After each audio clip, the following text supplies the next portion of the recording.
আমরা বিশ্বাস করি আপনি ধরো আমি দিব আপনি ৭৫,০০০ টাকা দেন ২,২০,০০০ দাম করছিল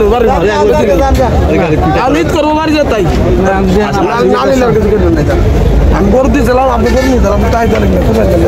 গরু দিয়েছিলাম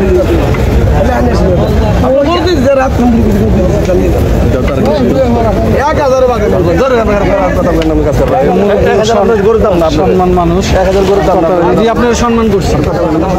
দাম দাম থাপড়া দেন কত টাকা দিয়ে নিলেন ভাই ফাইনাল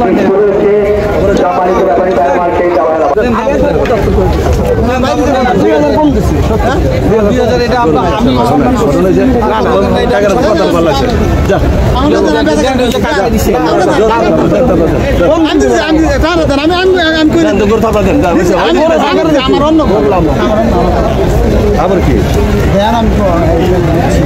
না ও তো না না না আপনার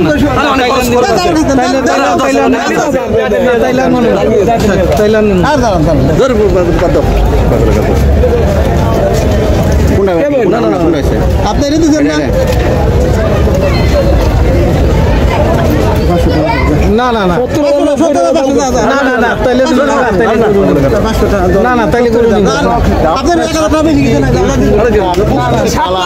দেখি কিন্তু একটা গরু বিক্রি হয়ে গেল ভাই কত বিক্রি হয়েছে ভাই ভাই আর পাওয়া যাবে না একটু বলেন না একটু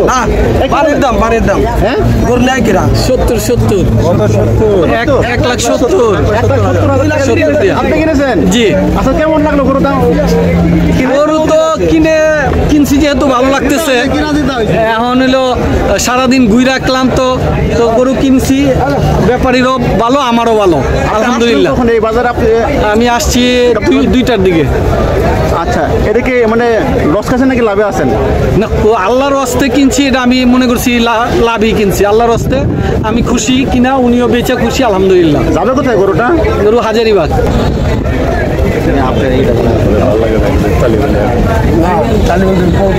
হাট থেকে আরেকটা গরু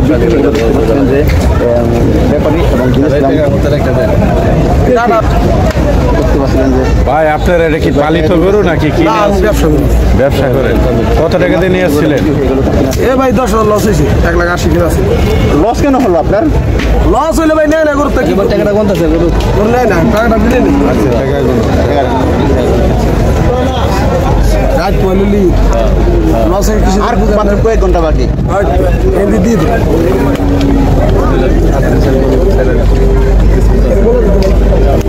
আর মাত্র কয়েক ঘন্টা কিন্তু ঈদের বাকি রয়েছে এর ভিতরেই যে ব্যাপারী আছে উনি বলছিলেন যে 10,000 টাকায় কম দিয়ে এগুলো বিক্রি করে দিলেন কারণ একটা হতাশায় কাজ করছিল যে কোনো কাস্টমার আসে কিনা এর পরবর্তীতে কারণ যেহেতু বৃষ্টি হচ্ছে ধীরে ধীরে বৃষ্টি একটা আওয়াজ